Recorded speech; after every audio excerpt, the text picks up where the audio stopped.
Hey guys, it's Miss A again.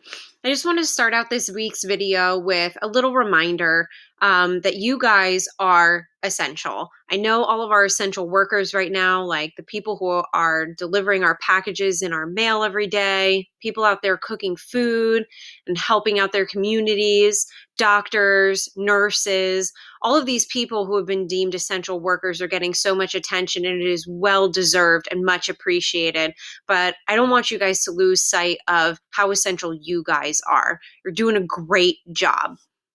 I also wanted to send some air hugs to those of you who have sent me some emails just saying, hey, what's up, checking in, letting me know what you guys have been up to, how things are going. Big shout out to you guys. I'm hoping to hear from more of you. If you're watching this video and you're not my student, I'm happy to hear from you too. I love hearing from you guys, and it's just refreshing. I'm looking forward to some more emails. So shout out to you guys that I've already heard from. Love you. So let's get started with this week's video. All right, our goal this week is we're going to be working with solving equations, specifically using our skills with radicals. And this week's video has been broken down into 3 parts. And in those 3 parts, we're going to continue to change the level of difficulty of each of those problems. So essentially, the way that I like to think about it is easy, medium, hard. Okay, I've broken up this week's assignments and the parts of the video again, and I will share this after each of the 3 parts that we go over. If you guys are looking to do notes that are similar to mine, a suggestion is going to be that you grab a highlighter. So please feel free to pause the video and grab your highlighter. You know me, go Vil. Get the orange one out. Let's get to it.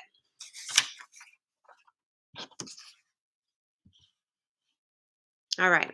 So this table right here can be found in your textbooks in the 7.1 section of the chapter on page 401. It's on that first page. It's a really important table because it shows you a lot of really good information. I'm not going to read these 4 sentences to you out loud because I know you guys can read them yourselves, but also because I know that it's basically just a bunch of math gibberish. And you're like, all right, Miss A, like, what does this actually mean? So I'm just going to break it down for you in really easy terms for you to understand. First of all, the words that I have highlighted here, I would suggest highlighting them too, because they're words that you guys know the meaning of and are really important.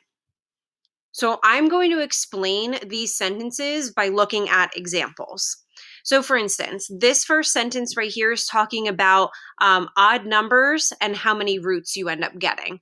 All right. What it's saying is that if you end up having an odd root, you end up getting one real answer. Now, when we say real, we mean the difference between like real and imaginary. And the reason this happens to be 1 is because the cube root of 8 is equal to 2. And that's because positive 2 times positive 2 times positive 2 is equal to a positive 8.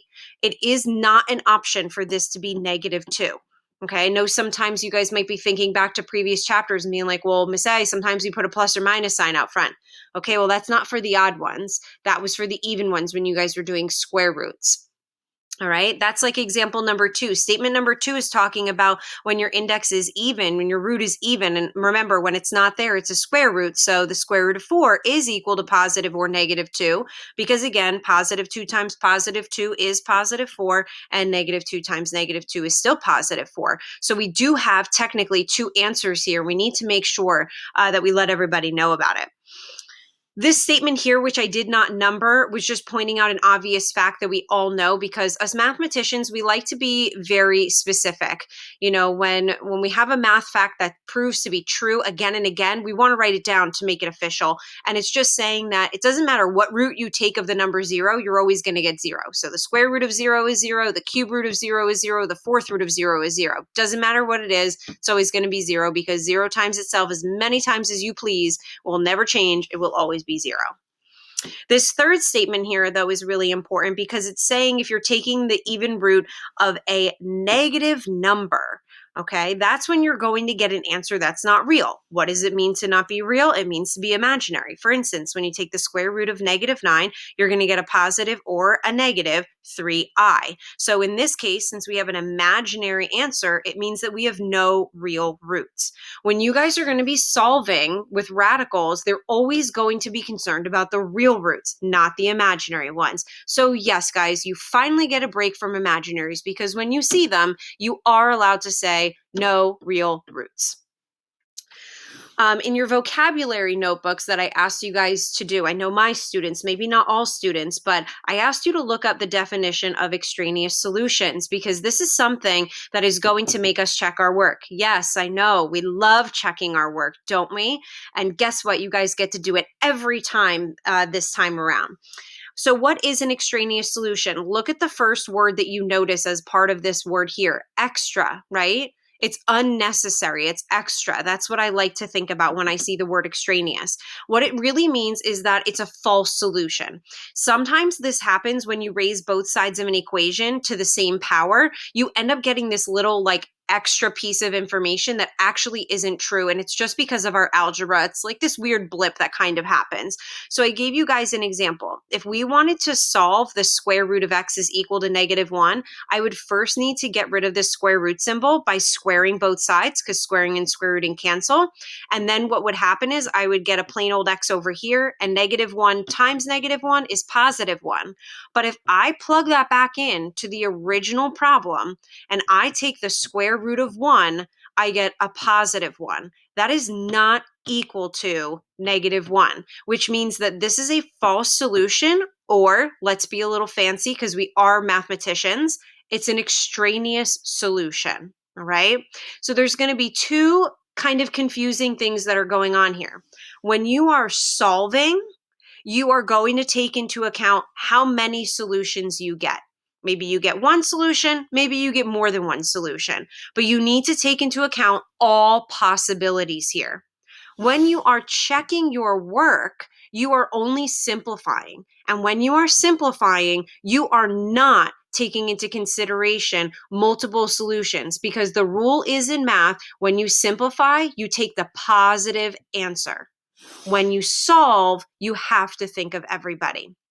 Okay, so that's something I'll remind you guys of as we go, but I just wanted to point it out here so we stay consistent. All right, let's get started now.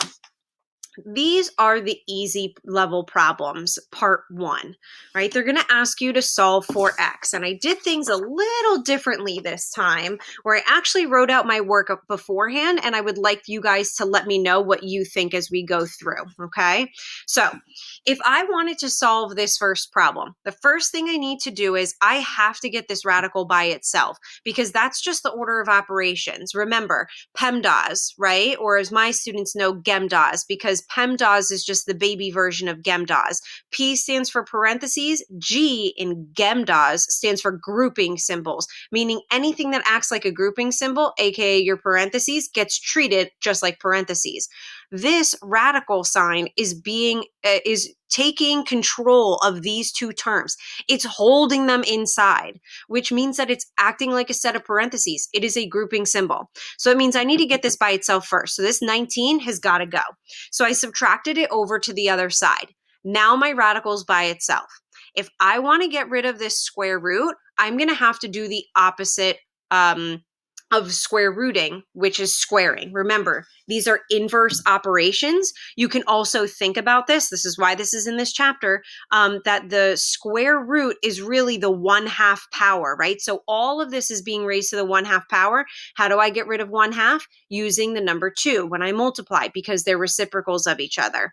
So I've got, if I raise both of these sides to the second power, squaring and square rooting are going to cancel each other out, and 3 squared is going to give me 9.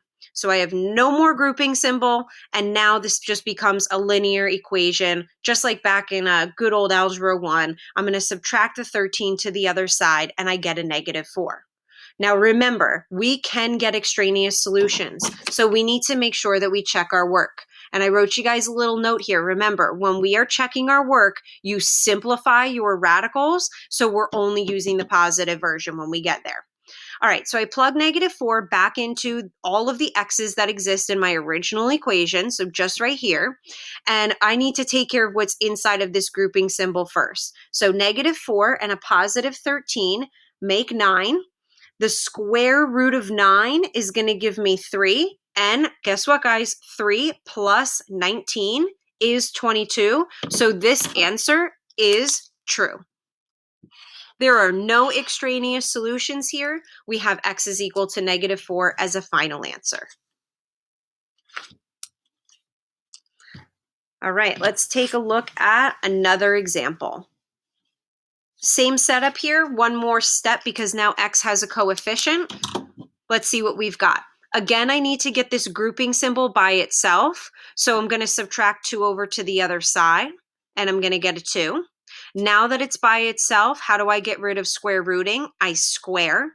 So if I square both sides, squaring and square rooting will cancel, breaking this expression free, and 2 squared is going to give me 4. So no grouping symbol, no radical, and 2 squared is 4. Now, if I want to get x by itself, again, this is a linear equation. I'm going to have to subtract the 44 over, giving me a -40, and then I'm going to divide both sides by 5, and a negative divided by a positive is a negative. So I get -8. I have to check this answer to see if it's extraneous. So I'm going to plug in that -8 anywhere I see an x in my original equation, which would be here. I first need to simplify what's going on underneath this radical symbol. So 5 times -8 is going to give me this -40. -40 and a +44 are going to give me 4. The square root of 4 is going to give me 2. And 2 plus 2 does give me 4. So guess what, guys? There are no extraneous solutions. X equals -8, is our final answer.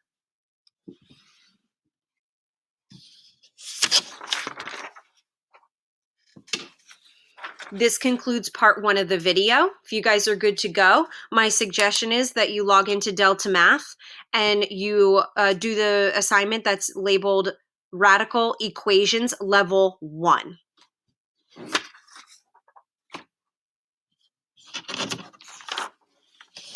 Part 2. So these are the more medium level questions. And again, I have the work all worked out, so I'm going to show you it as I go. Let me just get situated. All right, these are the medium level questions. So now things are a little bit different. They're still asking us to solve for x, but if you notice, now there's a variable on both sides of the equal sign. So it's going to make things a little bit more complicated, all right? Obviously, our goal is still to get this radical symbol by itself so that I can get rid of it and get underneath it and break this x free, but it is actually already by itself. So that's pretty nice. They've already done one step for me. So I'm just going to square both sides so that I can get rid of that radical symbol, because squaring and square rooting are going to cancel each other. Just remember, if I'm going to square this, I cannot, big no-no, oh my God, it's against the law. Don't even think about it. Do not square that x and do not square that -6. Remember, this is not a multiplication or a division sign. So that is a big no-no. You are breaking the laws of exponents, okay, guys? Don't start making up your own rules now.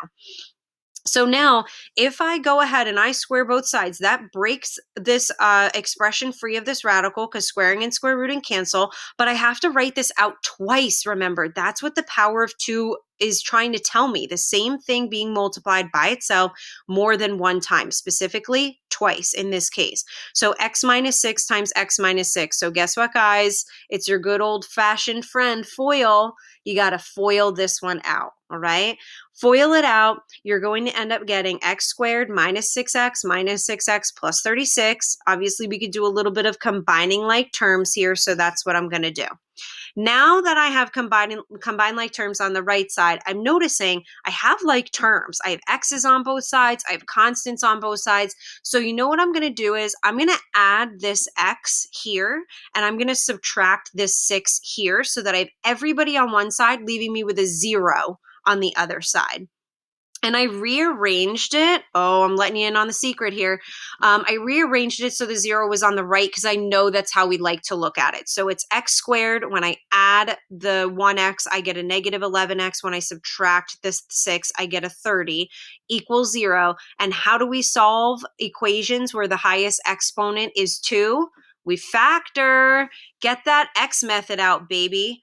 Here we go. Two numbers that multiply to give me 30 and add to give me negative 11 are going to be negative 5 and negative 6. So these are our magic numbers. X minus 5, x minus 6 are my two binomials. I want to ZPP them. For those of you who don't know what ZPP is, because maybe you're not my student and your teachers don't call it that crazy nickname like me, it is the zero product property. Remember, set each of these binomials equal to 0. So we've got x minus 5 is equal to 0, giving us a 5. X minus 6 equal to 0, giving us a 6 after we solve. Don't worry, guys. These are going to stay nice and simple, so you're not going to have to go crazy with factoring. But listen, I know factoring is your favorite F word, just like mine, and you've missed it, right? So now remember, extraneous solutions. It's crazy, I know, but I know how much you guys love checking your work, so I know that you're loving this right now. Let's check it out, okay? If I plug in a 5 to this original equation, it's got to go in both places where I see an x. So I did that. 6 minus 5 gives me 1. 5 minus 6 gives me a negative 1. And check it out. The square root of 1 is 1. Because remember, we are going to take the positive version when we are simplifying, when we are checking our work. And 1 is not equal to negative 1. That means that this is false. So guess what? 5 is an extraneous solution. No good. Cross it out. Don't even think about typing it into Delta Math because Delta Math is going to tell you that you're wrong. So let's check out how 6 works out for us. If I plug in a 6, 6 minus 6 gives me 0. 6 minus 6 gives me 0. And the square root of 0 is 0, just like we said in the beginning of this video. So 6 does work. It is the only solution. So in Delta Math, you are not typing in x is equal to 5. You are only going to let them know that x is equal to 6 because Delta Math is smart enough to know when things are extraneous. All right, one more example here, guys. Okay, same idea. We want to get this radical by itself. It happens to already be by itself, so I'm just going to square both sides. When I do that, squaring and square rooting will cancel out. Remember, it's against the law to just distribute here, so we're going to write this out twice so that we can FOIL it, all right? And on that right-hand side, I FOILed it. I get x squared minus 7x plus 49. I'm going to put these two negative 7x's together and get a negative 14x. And now I'm in the same place that I was in the last problem. I'm noticing I have like terms on both sides, so I'm going to move this 8x over here by adding it and the 56 over here by subtracting it. And what that's going to do for me is I'm going to have everything on one side and I'm going to say equal to 0. So what I end up getting here is x squared minus 6x minus 7 is equal to 0. How do I solve equations where the highest exponent is a 2? I factor. So here we go. Use your x method. So if we're going to factor two numbers that are going to multiply to give you a negative 7, but then add to give you a negative 6 are negative 7 and 1. Those are my magic numbers. So x minus 7, x plus 1. I'm going to ZPP them. I'm going to solve. I'm going to get 7 and negative 1. But remember, we could have extraneous solutions. So we've got to check your favorite part here. Let's check out 7. If I plug in a 7, again, I have to plug it in for both of these x's. So I plugged it in here and here. I've got to clean this up. 8 times 7 is going to give me 56 minus 56. 7 minus 7 gives me 0. 56 minus 56 is going to give me 0. And the square root of 0 is 0. So guess what? 7 works. It is a solution to this equation. Let's try negative 1. I plug it in. Again, I'm going to have to do a little bit of cleaning up here. So I get 56. Now remember, negative times a negative gives me a positive. So 56 plus 8. Over here, I get a negative 8. 56 plus 8 gives me 64. Remember, when we are simplifying, when we're checking our work, we are simplifying. The square root of 64 is a positive 8. 8 does not equal negative 8. So in this case, this is an extraneous solution. So do not enter that into Delta Math. It's extraneous. 7 is the only solution that works. Again, remember when you are checking your work, you are simplifying. Therefore, you are only looking at positive values when you have more than one answer that comes out of simplifying a root. All right, this concludes part 2 of this video. You guys can go on to Delta Math Radical Equations Level 2.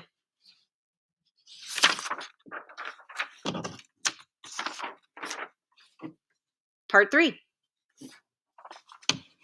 All right, last 2 guys. This section is considered to be the hard section out of the 3, but I think you guys will do just fine, so don't worry about it. All right. As you guys are going to notice, they're still asking us to solve for x, but now I don't just have x's on both sides, I also have radicals on both sides. And what's going on here is you're going to want to focus on the radical that's a little bit more complex than the other. That's usually going to be the situation here. So the square root of x, not that big of a deal. It's not that crazy, but now that I have x minus 5, an entire expression underneath this radical, I'm going to want to focus on him. I got to get him by himself.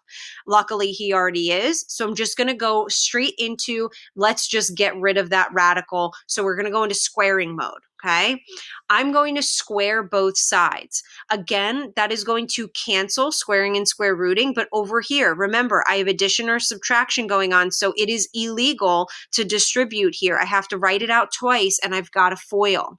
So here you can see my radical symbol disappears. I wrote it out twice. Now, here's where things get a little bit more complicated. This is why this is the hard level. The square root of x times the square root of x is just like saying the square root of x squared. That gives you a plain old x. Then you've got the square root of x times negative 1, which is negative square root of x, negative 1 times the square root of x, which is negative 1 square root of x, and negative 1 times negative 1, which is positive 1. Right here, we've got some like terms. I have negative 1 of these things. I have another negative 1 of these things. So together, I have negative 2 of those things, right? Now I'm at a point where I'm noticing I have like terms on either side. Okay, so I'm going to combine these guys together and again put a 0 on the other side. So x minus x, these guys are going to disappear. And then 1 plus 5, I'm going to get a negative 2 square root of x and then plus 6 when I combine it. Now you guys are thinking to yourself, well, geez, Miss A, like I was trying to get rid of these radicals up here and that didn't really happen. Now did it, right? So here's what we've got to do. We just got to do it again. Get him by himself. But this is exactly why we got rid of the radical that was more complicated first and left this little guy for last because he's the easiest one to deal with. So now if I want to solve for x, I need to get this radical by itself. So first I'm going to have to move over this 6 by subtracting it to the other side. Then I'm going to have to divide, because remember there's multiplication between these two guys. I'm going to have to divide both sides by a negative 2. A negative divided by a negative is a positive. And how do we get rid of square roots? We square. So if I square both sides, I'm going to get 9. This is the only answer I get. I'm going to have to check it because it could be extraneous. So again, we've got to plug it in everywhere we see an x. So I did that just here. The square root of 9, remember we're simplifying, so you're only taking the positive root. The square root of 9 is 3, and then 9 minus 5 gives me 4. 3 minus 1 is going to give me 2. The square root of 4 is 2. Again, we're only taking the positive version because we're simplifying when we check our work. This is true, so that means that 9 is a solution. It is not extraneous. That wasn't so bad, right? I know these are the hard problems, but that really wasn't so bad. All right, last hard problem, and we're done here. For this one, I'm going to suggest that you have a calculator nearby. So if you guys need to pause the video real quick to pull up a calculator or to get yours out, please do so. All right, again, we're going to want to get this complicated radical by himself first. Thankfully, he already is. So I'm just going to go ahead and square both sides. Remember, when I do that, squaring and square rooting cancels, and I have to write this out twice because there's subtraction here, and now I'm going to have to FOIL. This part's where it's a little bit complicated. The square root of x times the square root of x, the square roots end up canceling out. I get a plain old x. Then when I do the inside and the outside, I get negative 10 square root of x and a negative 10 square root of x, and negative 10 times negative 10 is a positive 100. Now I'm going to combine these two together. I have negative 10 of these things. I have another negative 10 of these things all together. I've got negative 20 of these things.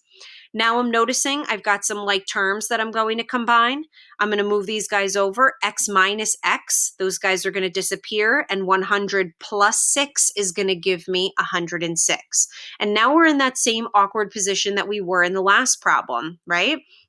We thought we were trying to get rid of radicals. We were trying our best here. And what happened? They ended up popping up again. So we're going to get rid of them for good now. I'm going to get rid of this 106 by subtracting it to the other side. I'm going to get rid of this negative 20 by dividing, because remember, these guys are being multiplied. A negative divided by a negative is going to be a positive. This is where I told you you're going to need your calculator, because 20 doesn't go into evenly. You get 5.3.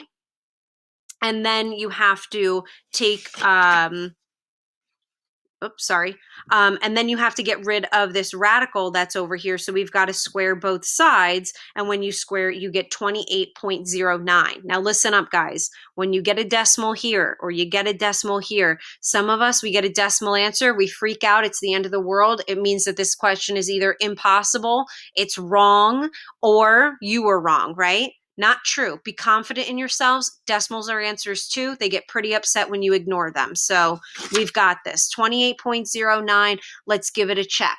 We're going to plug it into both spots where we have an X here. We've got 28.09, 28.09. Again, having a calculator handy at this point is going to be really helpful. Yes, you will get some decimals in Delta Math every so often. The square root of 28.09 is 5.3. Again, we're only taking the positive version, even though this is a square root and I technically have positive and negative because we're simplifying here. 28.09 minus 6 is going to give me the 22.09. And guess what? 5.3 minus 10 gives me a negative 4.7. The square root of 22.09, again, we're only using the positive version, not the negative one, because we are taking square roots here and we're checking our work. So we're simplifying, and a negative 0.47 and a positive 0.47 do not equal each other, which means that this is false. So this is weird because guess what? We only had one answer and it's no good. It's extraneous. So if I don't have any answers, what do we say, guys? Your favorite.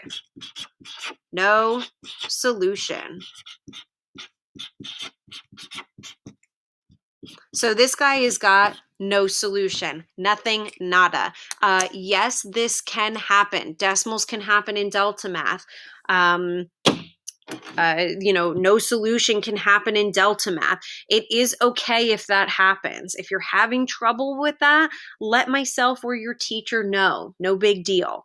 I do want to remind you guys before we wrap up this session that, in Delta Math, we're going to be using square roots all the time, but this process would be the same if we were dealing with odd roots, right? If you had a cube root, how would you get rid of a cube root? You would cube both sides. This would obviously make things a lot more complicated because if you had to cube both sides because this was a cube root, you'd have to write this out 3 times. So you'd have a lot of work to do. You'd have to pick 2 and FOIL it, and then you'd have to distribute the last one. So just remember, cubing and cube rooting cancel, squaring and square rooting cancel, fourth power and fourth root cancel each other. And that's how you would solve these problems if you had different roots, so that you can keep that in mind. All right. So this concludes part 3 of the video. If you guys are done and you're chunking your learning and your work this week, you can go into Delta Math and complete radical equations level 3. And before we go here, guys, I did ask my students, not sure if all of you saw this yet, but if you aren't my student, I welcome you to chime in on this. I realized recently posting my Bitmoji a lot that I wear glasses every day and I never put glasses on my emoji. I'm missing a very important accessory here. So I did my best looking through my Bitmoji app for glasses that look as similar to mine as humanly possible. These would be my glasses that I wear. So take a look. I tried. What do you guys think? Yes or no? Should I add them to the Bitmoji? My students, I have a question for you posted in Google Classroom so that you can answer. If you're not my student and you feel like chiming in, you can certainly email me at napizzato@somervilleschools.org. Or hey, if you guys have a Twitter, shout me out. Send me a little note on there at SHS Just the Two of Us. Just the Two of Us means just me and Mrs. Rash. She's my partner in crime, and it's our little Twitter account together to keep you guys motivated during these crazy times. So looking forward to seeing you guys next week and maybe doing some Google chats soon.